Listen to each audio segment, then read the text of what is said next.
안녕하세요. 소설 쓰고 평론 쓰는 염승숙이라고 합니다. 반갑습니다. 네, 고맙습니다. 일단 여기 앉아 계시는 류님은요, 지금 생각 없는 생각 여러분들이 많이 받아보셨을 예쁜 책의 출간 저자이시고요. 런던 베이글 뮤지엄, 아티스트 베이커리, 카페 하이웨스트, 카페 레이어드의 창업자이자 현재 브랜드 총괄 디렉터로 활동 중이십니다. 네, 간단한 인사 말씀 부탁드릴게요. 이번에 처음으로 책을 내게 된 또 류라고 합니다. 반갑습니다, 여러분. 책 마음에 드십니까? 개인적으로는 뭐 제가 그린 그림이라서 또 예쁘게 편집해 주시기도 하고 해서 저로서는 또 많이 만족스럽고요. 그리고 만든 분들도 좋아해 주셨으면 하는 바람도 있고요. 네. 인스타그램 같은 데 올리면서 이제 해시태그로 썼던 어떤 제목이었었는데 그게 이제 이렇게 책 제목까지 될 거라고는 아예 예상을 못했던 일들이어서 너무 오래전 얘기네요. 벌써 한 15년 네, 정도 된 그냥 어떤 소 제목이었던 거였어요. 되게 오래 전에 생각해 놓으셨던 어떤 문구 같은 거네요. 네네, 그쵸. 그때 시작됐으니까요. 네네. 네. 이 책을 기자님들도 읽어보셨겠지만 어느 정도는 아주 짧은 기록들, 메모들, 일기 형태의 어떤 잠언 문구들 같은 것들이 많아서 평소에도 기록을 좀 습관화, 생활화 하시는 게 아닐까 짐작하게 되거든요. 그런 사유의 기록들이 가득 담겨 있다고 보면 되겠죠? 네, 그리고 뭐 제가 뭐 이렇게 뭘 정해서 무언가를 해야 되겠다라고 해서 뭐 글을 모아둬야겠다라든지 뭐 어떤 의지를 갖고 시작했던 것이 아니라 그냥 너무 자연스럽게 뭐 앞에 있는 것들이 툴들이 돼서 했던 낙서들이라든지 뭐 글이라든지 짧은 메모 같은 것들 그냥 모았던 가이브? 네, 그렇게 생각해 주시면 될 것 같아요. 네, 그래서인지 뭔가 책의 색깔도 굉장히 독특하고 더불어서 개성적이라는 인상이 되게 강해요. 책의 저자가 직접 그린 그림이라든지 직접 찍은 사진들이 많이 삽입되어 있어서 좀 읽는 재미에 더해서 보는 재미까지 있는 책이 아닐까 그런 생각도 하게 됩니다. 전반적으로 기자 여러분들 많이 모셨으니까 좀 궁금하셨던 부분들 말씀 나누시고 싶은 질문들 있으실까요?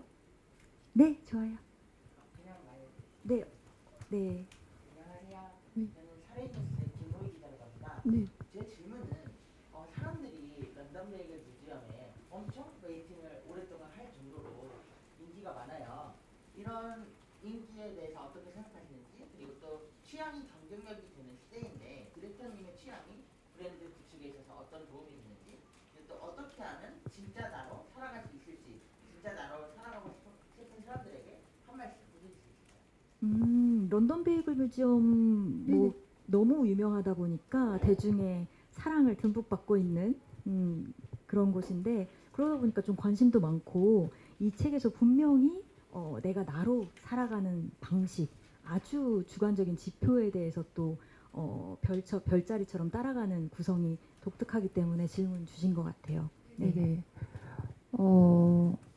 그런데 제가 뭐 성격 자체가 막 이렇게 정확하게 뭘 의도해서 하는 성격이 못 되고 굉장히 좀 즉흥적인 부분이 있고 그리고 일과 사생활이 좀 분리가 안 되는 편이기도 하고 그래서 사실 뭐 런던 베이글이라든지 그 전에 제가 브랜딩을 했을 때도 어떤 뭔가 이런 걸 만들어야지 하고 했던 게 아니라 너무나 그냥 저였던 어떤 것들을 계속 만들어내는 과정들이어서 그게 여러분들과 맞닿았을 때 뭔가 시너지가 돼서 이런 큰 브랜드가 되긴 했지만 사실 의도 자체는 그냥 무언가 만들어야겠다, 뭘 해야겠다, 뭐 대단히 브랜딩을 해야겠다라는 마음보다는 그냥 집에서 저나 뭐 매장에서의 저나 제가 먹는 거나 뭐 어떤 그냥 저의 취향들이 고스란히 그냥 어떤 만들어진 것들이었는데 그것들이 뭐 나다움을 찾아서 뭐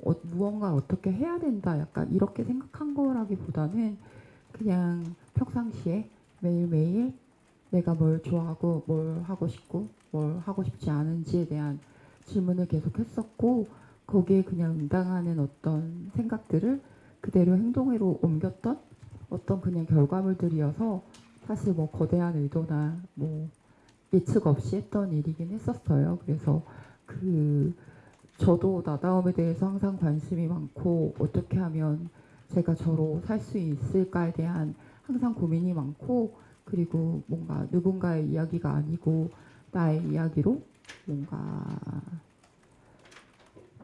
말할 수 있고 행동할 수 있고 일할 수 있는 방법에 대해서 사실 끊임없이 생각하는 편이긴 하거든요.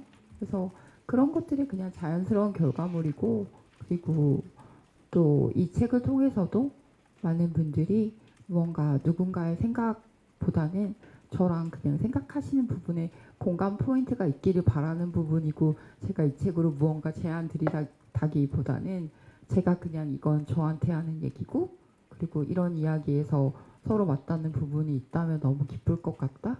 이 정도까지 그냥 생각하고 했던 작업들이었던 것 같아요.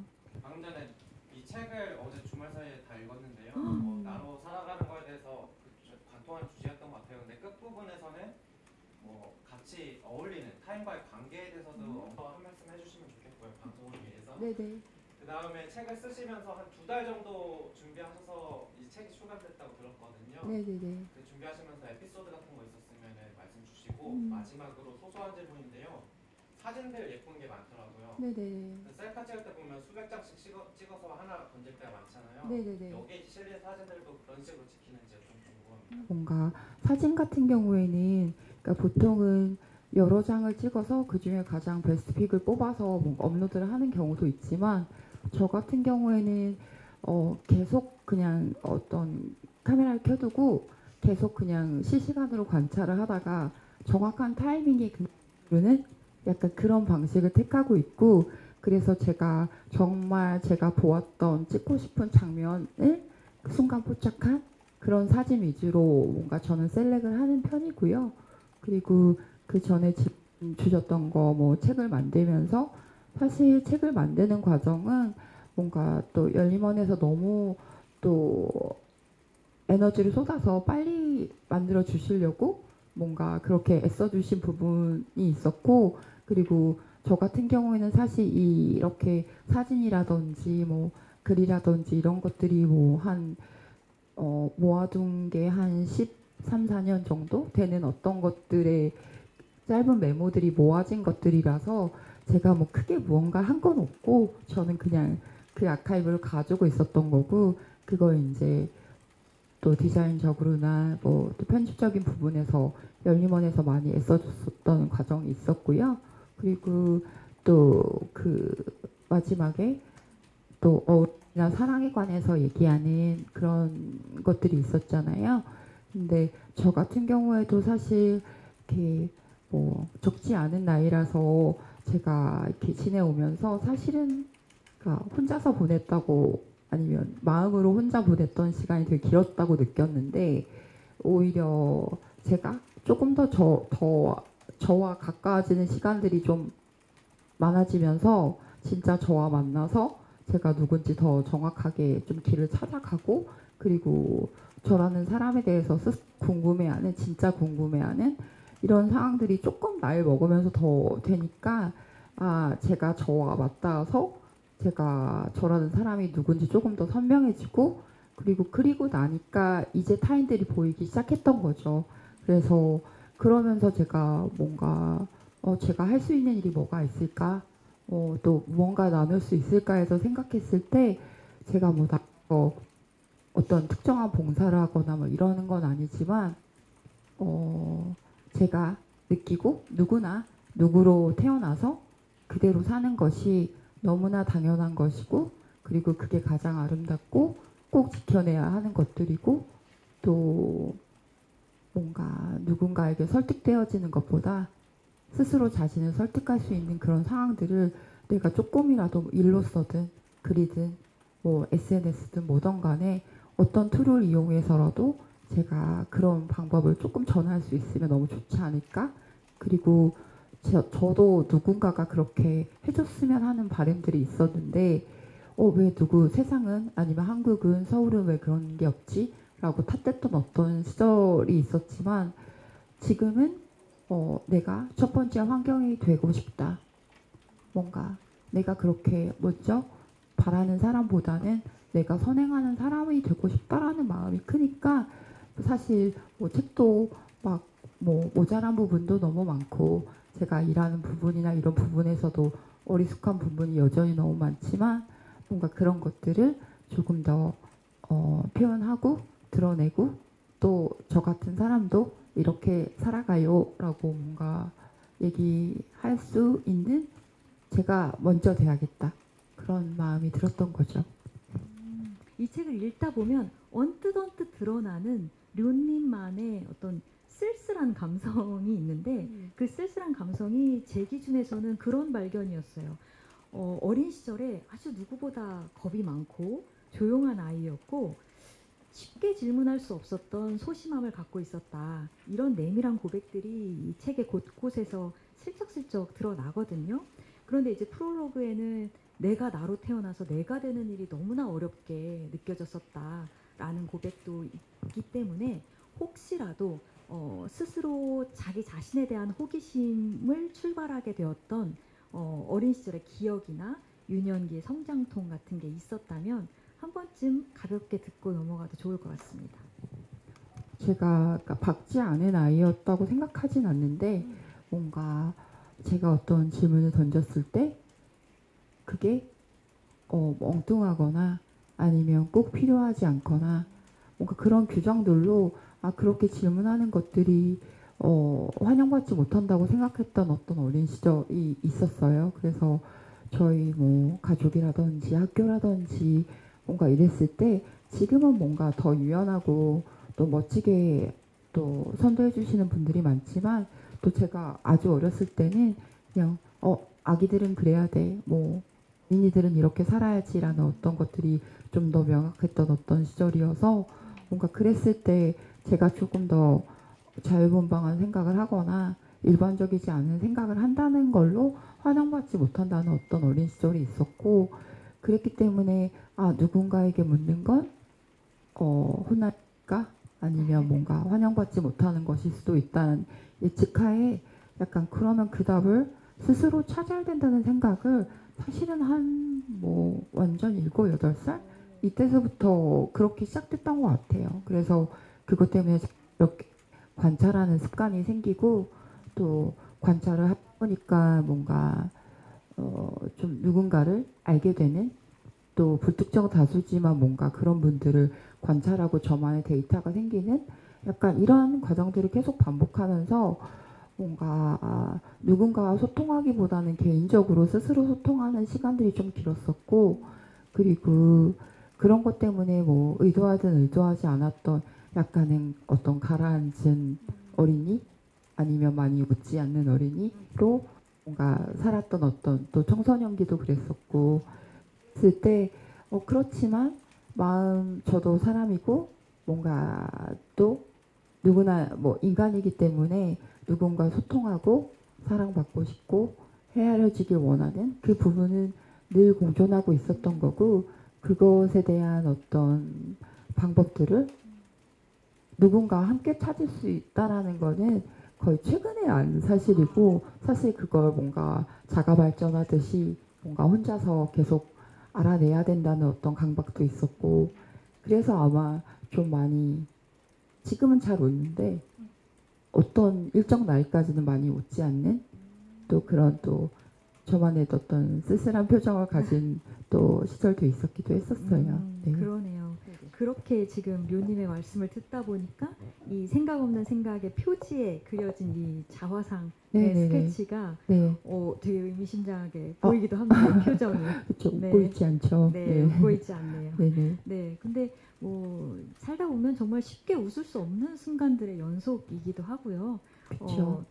타인에게 웃음을 요구하는 것과 내가 나 스스로 정말 웃음이 배어나는 것과는 너무 그쵸, 다른 그쵸. 상황이기 때문에 네네. 매 순간 고민하게 되는 것 같긴 합니다. 지금 뭐 최근에 이르러서야 그런 생각을 하셨다고 하는데 저부터도 사실은 그런 생각이에요.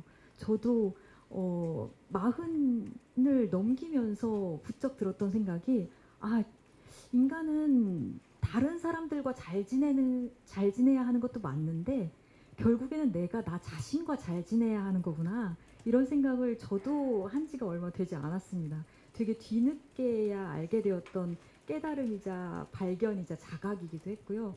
그 과정에서 사실은 내가 나 자신과 잘 지내려면 어떻게 해야 되지? 또 스스로에 대한 탐구와 또 고민을 하기도 했고요.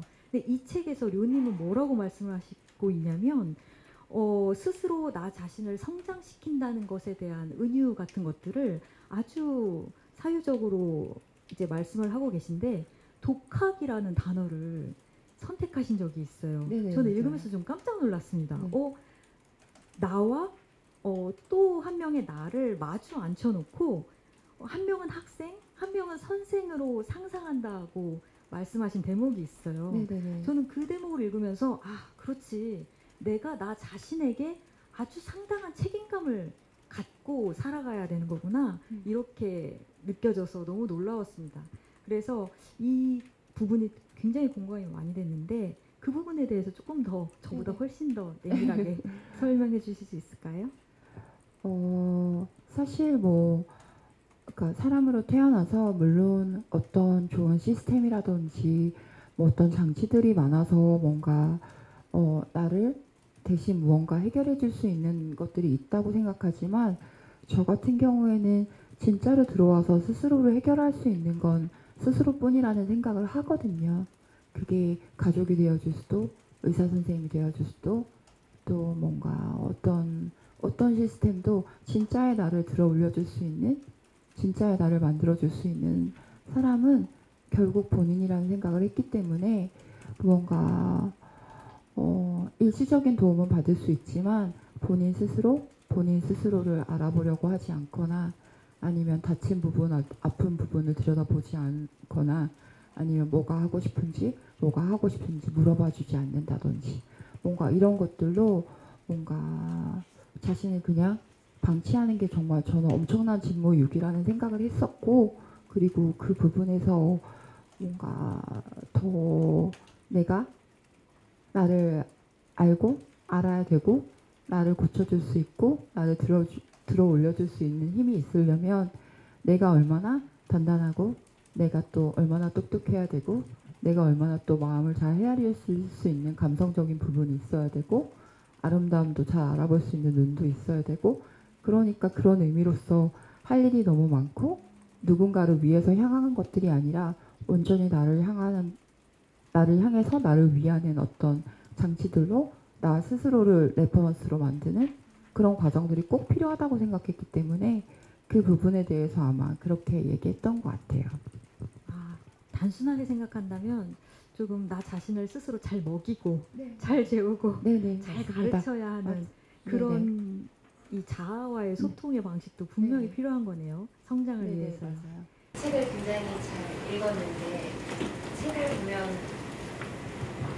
보면 굉장히 첨단을 사실 것 같은데 의외로 이렇게 외근 나가면 우회로를 찾아서 돌아가시고 그다음에 첨단을 살 것 같다고요? 네네네. 근데 가장 첨단이 있을 것 같으시잖아요. 보통 런던 베이글을 우리가 생각할 때 근데 의외로 최단 거리 같은 거를 잘 모른다고도 하셨고 근데 그게 또 MZ 세대들과는 가장 잘 맞닥뜨려서 우리가 생각할 때 가장 힙하고 이렇게 스타일리시한 그런 것들을 만들어내시는데 어떻게 그렇게 할 수 있는 비결이 스스로 뭐라고 생각하시는지 먼저 여쭙고 싶고 그다음에 아까 책 잠깐 말씀 서두에 하실 때 제목은 15년 전에 생각을 하셨고 이제 글 쓰신 것들은 13년 전부터 쓴 것을 모았다고 하셨는데 그러면 이제 나이로 만약에 친다면 10살 정도까지 차이 나는 글들이 이제 모인 셈이잖아요.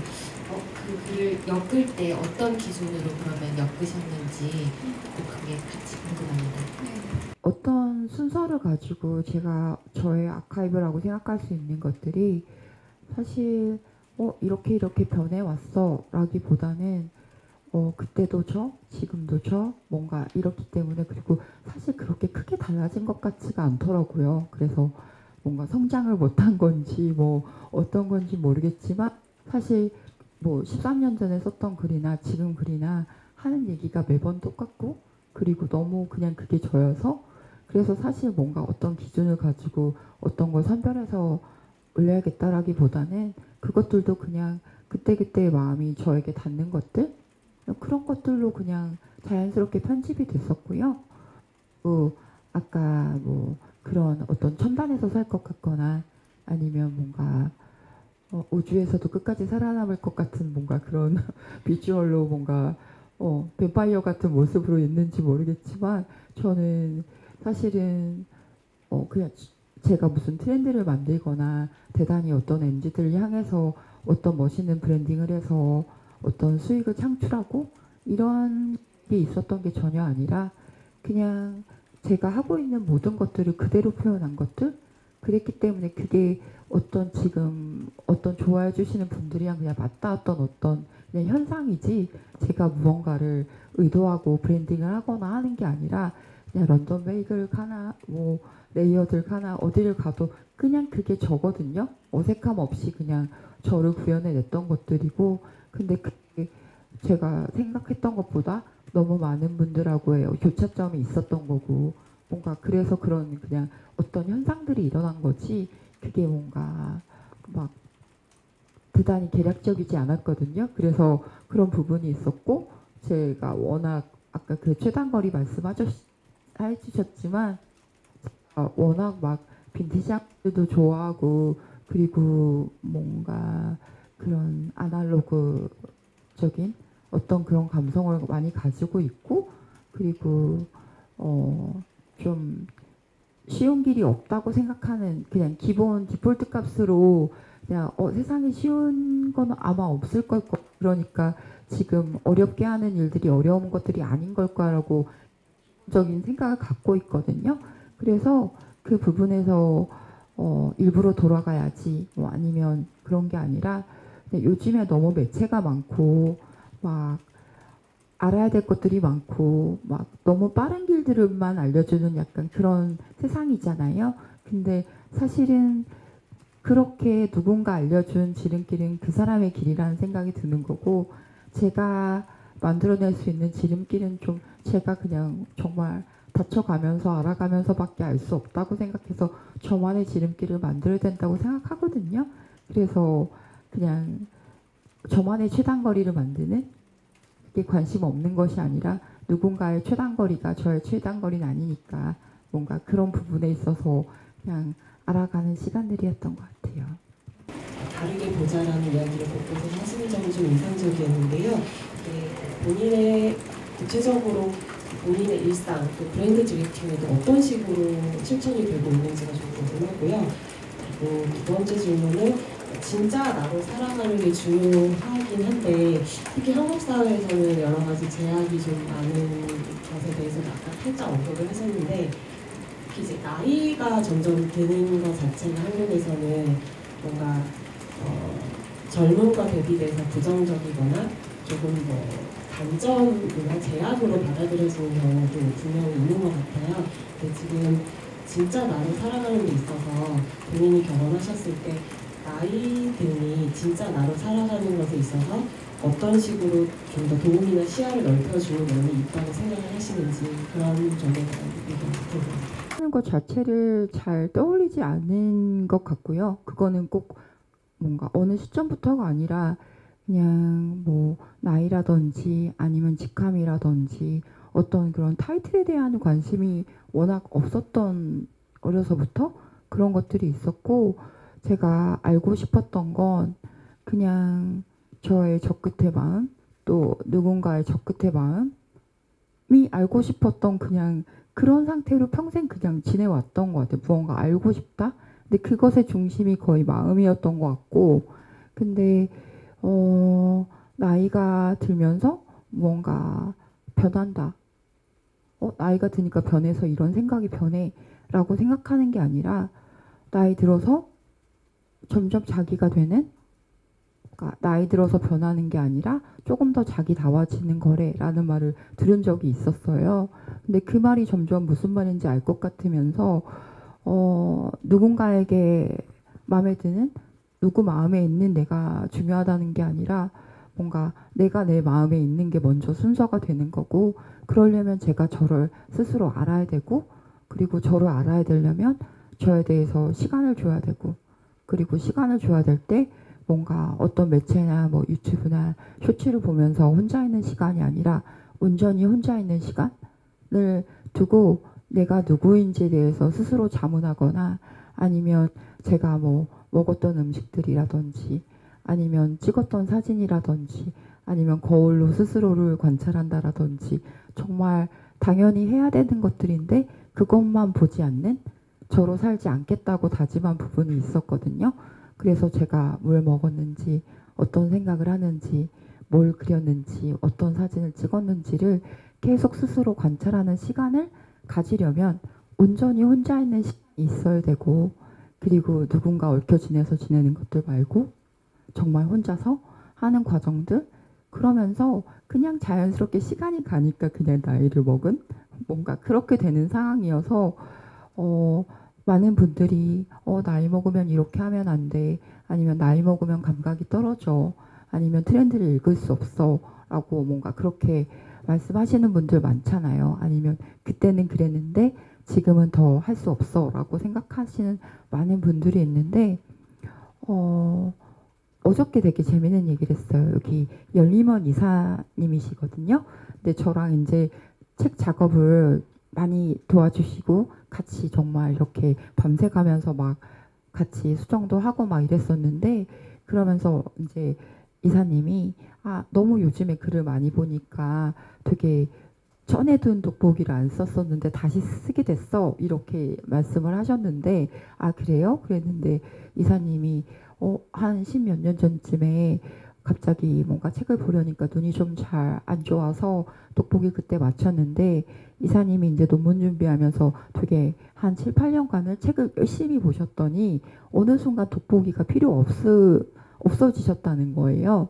그래서 돋보기 없이 뭔가 책을 볼 수 있게 됐다고. 그래서 노안이 되면 점점점 더 퇴화돼서 어떤 부분 책을 더 못 읽어야지 정상인 건데 어떻게 된 일이죠? 라고 말씀드렸더니, 어쩌면 본인만이 생각하신 학설이신데 무언가 나이 들면서 오히려 덜 사용하게 돼서, 덜 관심 있게 보게 돼서 그것들이 오히려 퇴화한 게 아닐까라는 혼자만의 학설을 가지셨대요. 그래서 근데 묘하게 설득력이 있으면서 뭔가 어쩌면 본인을 살피는 것도, 아니면 무언가 감각적이 되는 것들도 사실은 하려는 마음을 가지고 열심히 자기를 좀 더 아껴주고 사용해주고 들여받다 봐줬으면 사실은 더 감각적일 수 있는 건데, 오히려 아이들을 키워야 돼서, 아니면 직장인으로서 책임을 다해야 돼서, 뭐 어떤 다른 연유로 다른 부분에 자기를 돌볼 시간이 없는 것 때문에 오히려 어느 순간 그냥 자기가 무언가 멀어졌다고 생각할 수도 있을 것 같아서, 오히려 조금 더 할 일이 많고 바쁘지만 그 우선순위 자체를 본인 스스로를 하지 않으면 무언가 그렇게 많은 것이 달라졌다고 서운해할 수도 있을 것 같아요. 그래서 저도 되게 조심하려는 부분이기도 하고, 뭔가 그렇게 본인을 생각해 주시는 시간들이 좀 더 많아지실 수 있는데, 이 책이 조금이라도 도움이 되셨으면 좋겠다, 그런 마음이 있죠. 네요. 책도 잘 읽었는데 책도 이제 런던 카페로 시작을 하더라고요. 런던 베이글 뮤지엄 브랜드 만들게 된 스토리나 이런 거 좀 얘기해 주시고, 그리고 좋은 카페, 뭐 좋은 공간에 대한 철학, 뭐라고 생각하시는지. 네네. 뭔가 런던에서 어떤 카페를 보고 누군가를 향해서 사는 시선에 되게 익숙했던 저도 그런 시절이 있었는데, 그게 온전히 저를 향해서 화살표가 저한테 완전 꽂히는 어떤 그런 모멘트긴 했었거든요. 그러면서 제가 직업을 바꿔야겠다, 그리고 F&B에 관심을 가졌던 거고, 그리고 어떤 그런 공간을 만들어서 그 안에서 내가 있고 싶다, 뭔가 뭘 팔고 싶다라든지 돈을 벌고 싶다라는 것보다는 제가 어떤 그런 바이브를 느낄 수 있는 공간에서 너무 있고 싶다라는 마음에서 사실 출발한 거였고요. 그리고 런던 베일이나 뭐 아티스트, 뭐 나머지 레이어드나 하이웨스트도 마찬가지고, 내가 어떤 컨셉슈얼한 어떤 걸 만들겠다라고 생각했던 것보다는 제가 거기서 일하고 싶다, 그 공간에서. 그리고 제가 첫 번째 소비자가 돼서 저를 설득시킬 수 있는 그런 공간을 내가 만들어야겠다. 내가 첫 번째 환경을 내 스스로 있고 싶은 환경을 내가 만들겠다라는 의도로서 시작된 거지 그게 뭔가 트렌드를 창출하거나 그런 걸로 어떤 부의 축적을 이루겠다. 약간 이런 마음으로 했던 것들이 아니었거든요. 그래서 진짜 되게 무식하리만큼 뭔가 그냥 그런 제가 있고 싶은 장소, 먹고 싶은 것을 뭔가 아니면 뭔가 그런 비주얼들을 아니면 함께 일하고 싶은 사람을 내가 선택해서 내가 그 환경을 만들겠다라는 출발이었어요. 그래서 근데 그게 뭔가 그런 진심이 맞닿아서 그게 어떤 트렌드가 된 상황이 됐죠. 그래서 현상이라고 봐요, 저는 그거를. 그러니까 그 공간에 있고 싶다는 마음으로 네네네네. 출발한 거군요. 되게 단순했어요. 네, 되게 흥미롭네요. 그러면 저부터도 궁금해지는 게 이 책을 읽으면 런던에서 우연히 마주쳤던 그 몬머스 커피 네. 그 매장을 통해서 직업을 바꿀 용기를 얻으셨다고 하셨는데 네. 그 시기는 정확히 언제셨어요? 그게 한 2019년, 10년이었던 것 같아요. 아, 2009년, 네네네. 2010년. 네네. 그럼 나도 모르게 맞이한 전환의 시기라고도 네네. 그쵸, 볼 수 그쵸. 있을까요? 네네네. 그럼 그 전율의 시기가 돌아보면 어떻게 느껴지세요? 그 시기, 나이. 재작년인가에도 이제 런던에 네. 가서 또 몬머스를 갔거든요. 어. 그래서 가서 이렇게 보는데 이제는 너무 유명해져서 약간 관광의 성지처럼 된 그래서 이제 외국인 분들도 너무 많으시고 뭐 그때 내가 뭐가 그렇게 여기서 이렇게 좋았었나 하는 되게 멋없는 생각을 하고 있더라고요. 뭐가 이렇게 그때 뭐가 그렇게 좋았어. 라고 멋없기도 하고 더덥기도 한. 네네. 네. 그러면서도 뭔가 그만큼 제가 그런 부분에 대해서 여유롭게 생각할 만큼 성장했다는 증거라는 또 그런 거기도 해서 기쁘기도 했었고 그리고 분명 제가 그렇게 살면서 두 번 다시 못 만난 그런 저를 정말 가격하는 어떤 장면이 주었던 거여서 너무 좀 감사하기도 하고 그리고 너무 고맙죠 그 상황이. 네네. 그 시기가 조금 더 일렀거나 네네. 조금 더 늦었다면 뭐 이런 상상해 보신 적 있나요? 너무 좋은 질문이에요. 근데 네. 아마 좀 더 일렀으면 그냥 커피를 사 먹고 갔었을 것 같고 네. 또 조금 더 나중이었으면 그때 하고 있는 일들을 놓지 못해서 저도 엄청 고민하는 시간이 더 길지 않았을까? 그런 생각은 드네요. 적절했다고 봐요. 네, 네. 재밌는 답변 듣고 있습니다. 네네. 또 질문하실 기자님들이 있으면 질문 받겠습니다. 남을 구하려 애쓰는 것이 정확히 생각하시는지 그리고 그 개념을 어떻게 실천하고 계시는지 궁금하고요. 혹시 남이 그러니까 그 작가님에게 영향을 준 남을 위해서 한 게 나에게 나를 구하는 경험이 됐던 게 있다는 걸 같이 말씀해 주시면. 그러니까 계속 뭔가 메비우스 띠처럼 계속 누군가를 구하려다 저를 구하게 되고 저를 구하다가 누군가를 구하게 되는 그래서 그냥 일도 마찬가지고 어떤 가정생활도 마찬가지고 뭐 사랑 뭐 여러 가지 부분에 있어서도 뭔가 많이들 느끼실 거예요. 뭔가 다들 사랑하고 계실 테고 가족분들도 계실 거고 그리고 또 다 이렇게 나와서 일하시고 계시잖아요. 근데 그랬을 때 뭔가 회사의 일 때문에 어쩔 수 없이 나와서 이렇게 뭔가 이렇게 열심히 일해야 돼라고 했지만 그 안에서 수없이 자기들을 또 발견하게 되는 어떤 수단들이 있고 그 다음에 가족분들을 위해서 식사 준비를 한다라든지 뭐 아니면 돈을 벌어야 한다라든지 뭐 여러 가지 일을 하면서도 끊임없이 어떤 인풋들이 생겨나면서 그것들이 자연스럽게 나를 투영해서 다시 아웃풋으로 나오는 그런 자가 발전 같은 순환들이 이루어지고 있잖아요. 그래서 이게 뭐 거창하게 누구를 구했다 아니다가 아니라 계속 무언가 인풋과 아웃풋의 과정들에서 계속 누군가를 위했던 것들이 내가 되고 내가 되었던 것들이 누군가가 되는 그래서 아마 다 같이 이렇게 살아갈 수 있다라는 생각이 들고 대단한 의도를 가지고 누구를 위해서 아니면 나를 위해서라고 했던 것들이 결국은 타인을 구했거나 아니면 스스로를 구했던 것들이 그냥 대단한 명분이 아니더라도 뭔가 아마 느끼실 거라고 생각해요. 그래서 제가 뭐 어떤 의도로서 전 누구를 구하기 위해서 이런 행동을 합니다라기보다는 그냥 제가 나와서 열심히 일을 하거나 뭐 아니면 어떤 바이브를 더 보여드리기 위해서 그냥 열심히 제가 퍼포먼스를 했는데 제가 그냥 그런 저를 보면서 스스로에게 반하는 시간이 있더라든지 아니면 난 이렇게 역시나 뭔가 성실하고 그런 사람이야 또 오차가 없는 사람이야 라고 또 스스로 만족하게 되는 근데 일하다가 얻어 걸리게 되는 또 그런 기쁨들도 있고 반대로 저만 위해서 저를 위한 그림을 그리거나 저만 위한 요리를 해서 제가 보고 싶어서 인스타그램에 올렸는데 또 그런 것들을 많은 분들이 좋아해 주셔서 또 옳게 좋게 영향받았다고 말씀 주시면 또 그분들이 뭔가 좋은 영향을 받아서 또 누군가를 구했다가 제가 또 그런 피드백을 받으면 또 저를 구하게 되는 계속 그런 사이클들이 연속적으로 일어나는 것 같아서 그것은 이미 일어났었고 앞으로도 일어날 것인데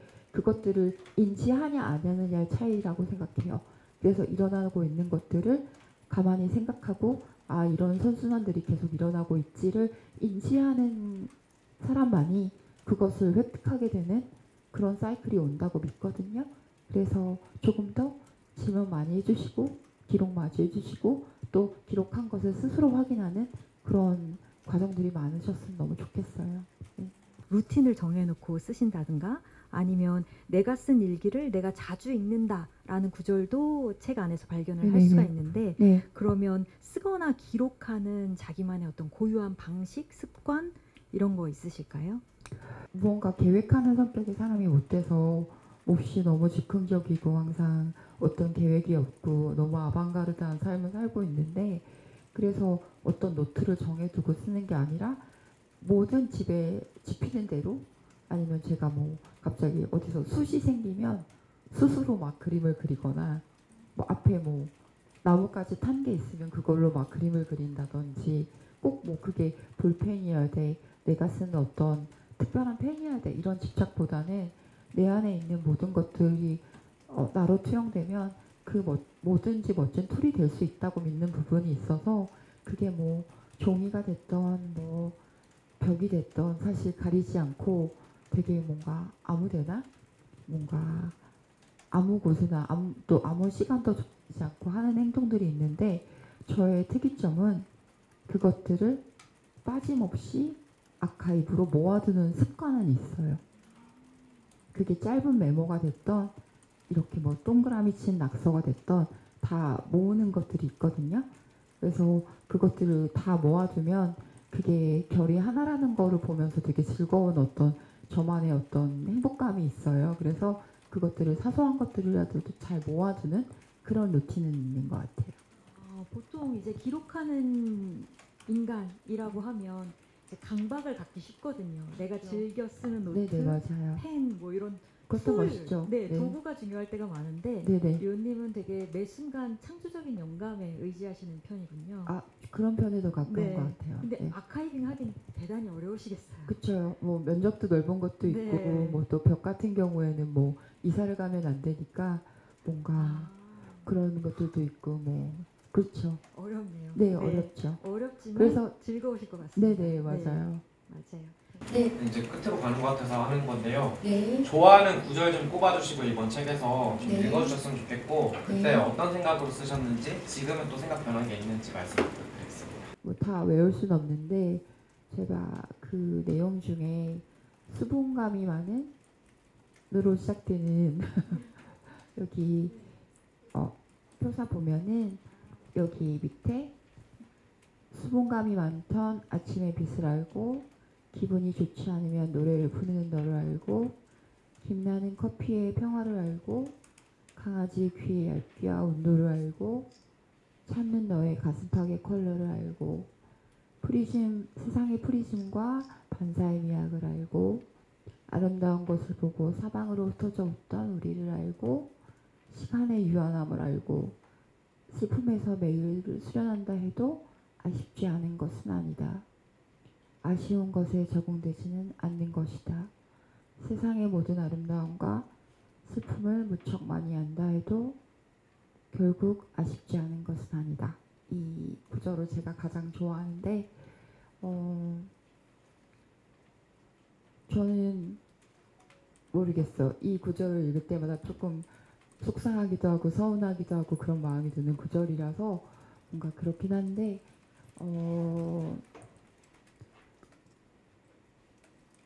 다 안다고 해서 아쉽지 않은 것은 아니다.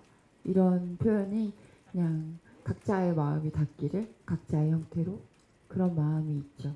네. 좋아하는 구절을 요님의 목소리로 듣다 보니까 네네. 굉장히 이 책의 대부분의 내용이 아주 사색적이고 네. 뭔가 구도자적인 구도자. 구도까지 읽힌다라고 하는 인상이 듭니다.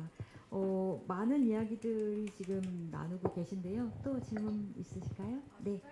네. 엄청 바쁘실 것 같은데 한번 말해주시고 혼자만의 시간이 되게 필요하다고 하셨는데 하루 중에 진짜 혼자 계시는 시간이 있는지 얼마나 있으신지 좀뭐 하루 루틴 중에서 혼자 시간 제가 뭔가 그런 혼자만에 있는 시간을 되게 정해두고 하는 건 아니지만 뭐 전에도 말씀드린 적이 있었는데 그러니까 새로운 것을 또 보고 싶다라기보다는 같은 것을 보고 새로운 걸 찾는 사람이 되고 싶다는 생각을 하거든요. 그래서 그 부분에서 일어나서 똑같은 이불이고 뭐 똑같은 인형이고 똑같은 장소고 똑같은 벽이고 똑같은 빛이고 뭐가 모두 같잖아요. 아니면 뭐 같이 있으신 분들도 똑같은 분이 있을 수 있고 근데 그것을 어떻게 새롭게 볼 수 있는 나인가가 관심 있는 부분이고 그리고 그걸 단련하고 수련하고 싶다는 생각을 해요. 그래서 그 부분에 새 것만 찾지 말고 있는 것이 새로워 보이는 어떤 기술의 초능력을 좀 연마를 하고 싶다는 생각을 하거든요. 그래서 그냥 시간을 정해둔다기보다는 지금 그냥 늘 같아 보이는 것들을 같지 않게 보는 약간 그런 시간들을 갖고 있고 그리고 그런 뭐 지하철을 타거나 아니면 특히나 이동할 때 이제 많은 분들이 아니면 심지어 그 길을 걸을 때도 핸드폰 보시는 분들 있으시잖아요. 근데 저는 좀 대중교통 타는 걸 좋아하는데 좋아하는 이유 중에 하나도 그때 온전히 혼자 있을 수 있다고 생각하는 부분이 있어요. 그래서 그때가 왜 혼자라고 느끼냐면 모든 분들이 핸드폰을 보고 있기 때문에 저는 모든 분들을 볼 수 있다는 장점이 있거든요. 그래서 저는 그분들을 구경하고 이렇구나 이분은 저분은 저렇구나 뭐 저분은 저걸 보시는구나를 제가 확인할 수 있는 그래서 또 저만의 어떤 인풋의 중요한 시간이기도 해가지고 그래서 꼭 여러분들도 바쁘시고 시간이 없으시고 우당탕한 메일을 보내시겠지만 그럴 때마다 주변에 있는 것들이 같지만 다르지 않다는 걸 맞추는 꾀돌이로 사시기를 너무 부탁드리는 부분이 있죠. 혹시나 지금 드는 의구심인데 네네. 정말 현대사회 살면서 네. 어떤 이 모범이나 전형이 되는 인물을 설정하고 네. 정답에 가까운 신념 체계를 내 것으로 학습하게 되는 삶의 풍조가 있단 말이죠. 타인에게 영향받지 않기가 어렵다라는 이야기인데 혹시라도 이제 타인의 정답을 따라가려 했던 어느 한때가 있으셨는지 그런 부분들도 지금 순간 궁금합니다. 저는 제가 어려서부터 그런 생각을 많이 하다 보니까 제가 살아남을 수 있는 방법은 무언가 다른 거라는 걸 본능적으로 알고 있었던 것 같아요. 그 부분에서. 그래서 그 부분에서 뭔가 어떻게 하면 같아질까를 고민하는 시간보다는 어떻게 하면 다름을 더 표현할 수 있을까에 대해서 관심이 많았었기도 했었고 그리고 저는 그렇게 생각하거든요. 사람이 태어나서 각자 한 명도 똑같이 태어난 사람이 없고 그리고 그 유전자가 모두 다르다는 걸 모두 인지하고 있고 그리고 또 내가 태어난 용량이라는 것 자체가 그냥 막 뇌만 보고 생각했을 때도 내가 뇌에 3%밖에 못 쓰고 죽는데 뇌는 그렇게 용량이 큰 거래 라고 뭔가 막 그렇게 얘기들 하잖아요. 그러면 분명히 그럼 과학적으로도 우리가 어쩌면 97%쯤 남아있는 부분을 두고 우리가 생을 마감해야 될 수도 있는데 그 97%가 있는 것에 대해서 왜 모두들 궁금해하지 않고 3% 쓰고 죽는 것에 대해서 당연하게 생각하지? 그러면 나라는 인간이 100%로 발현됐을 때 나는 도대체 얼마나만큼의 가능성이 있는 사람이야? 라는 것을 굉장히 여러 번 생각했었거든요. 그래서 내가 스스로 생각했을 때 나는 생각보다 엄청나게 용량이 많고 그리고 생각보다 너무 많은 것을 기억할 수 있고 그리고 그것을 꺼내놓는 과정을 내가 게을리하지만 않으면 나는 생각보다 엄청나게 많은 일을 할 수도 있는 사람이지 않을까? 그리고 아직도 내가 생각했을 때 나의 많은 부분을 모르고 꺼내본 적 없고 또 경험시켜주지 않은 상태에서 나의 용량이 이만큼 백단에 있을 텐데 이 부분을 그냥 다 두고 죽어야 되는 건가? 약간 이런 생각이 들면서 어쩌면 태어난 모든 사람들은 무엇이든 될 수 있을 수도 있다라는 생각이 들어요. 그래서 그 부분에서 조금 게으르기 싫고 그리고 그걸 강박으로 알아서 내가 대단한 사람이 되어야지라기보다는 최소한에 태어나서 그 정도의 역량을 갖고 태어난 이유가 분명히 있을 거고 그것이 누군가로 설득되어져서 이만큼만 쓰고 살아야 돼, 살아도 돼 이런 걸 누가 규정하고 그런 정의가 어디서 왔는지를 궁금해하는 그런 모두가 됐으면 좋겠다. 그리고 그 규정이나 정의를 내 스스로 만들어 본다 라고 생각하는 세상이 되고 그런 사람들이 전반적인 인류가 된다면 생각보다 엄청난 유토피아가 될 거라는 생각을 하거든요. 그래서 우리는 생각보다 대단한 능력을 갖고 대단한 감각을 가지고 또 엄청난 걸 저장할 수 있는 어떤 뇌를 가지고 있다는 걸 잊지 마시고 뭔가 매일매일 자신의 아카이브를 만들어 가시고 기록하시고 또 그걸 스스로 꺼내서 보는 시간을 게을리하지 않는 그래서 본인과 조금 더 가까워지고 본인을 발견하고 본인을 디자인할 수 있는 그런 여러분들이 되면 너무 좋을 것 같다는 생각을 하죠. 네, 저 스트레스 이주삼 기자인데요. 그 책에 대한 얘기를 많이 하는데 책에 보니까 이제 그림을 표지도 그렇고 에세이를 많이 하시고 중간중간에 테마도 있으신데 네. 그림에 대한 무슨 계획이나 이런 게 있으신지? 먼저 이름에 대해서 말씀드리면 그게 이렇게 동료할 때료라서 친구이거든요. 친구라는 의미라서 뭔가 언제나 친구가 필요했고 앞으로도 필요할 것이고 그리고 그렇기 때문에 저한테는 좀 그게 의미 있는 이름이기도 하고요. 그리고 누군가의 친구가 되는 것도 좋지만 스스로와 만나는 친구가 되기를 바라는 부분도 있어서 료라는 이름을 갖게 됐습니다. 그리고 이 질문이 가장 먼저 필요했을 것 같은데요, 우리한테. 네. 그리고 그림 같은 경우에는 아까도 말씀드렸지만 뭔가 되게 계획적이고 전략적이지 못하기 때문에 그때그때 했던 일들이 모아져서 제가 무언가 또 아카이빙이 되면 그걸로 전시를 할 수도 있는 거고 그거는 그때 가서 생각해 보면 좋을 것 같아요. 이 책의 저자인 류님께 그래도 이 책에 다 담았지만 인터뷰를 통해서도 또 에세이를 통해서도 다 이야기했지만 그럼에도 또 이 책을 처음 받아들 독자 여러분들을 위해서 뭐 이 책이 어떻게 다가갔으면 좋겠다든가 어떻게 기억됐으면 좋겠다든가 뭐 이런 나머지 말씀 있으시면 부탁드려요. 네. 모두가 그냥 다른 것이 당연한 것이고 그리고 달라야만 하고 그리고 그게 명백한 실이거든요.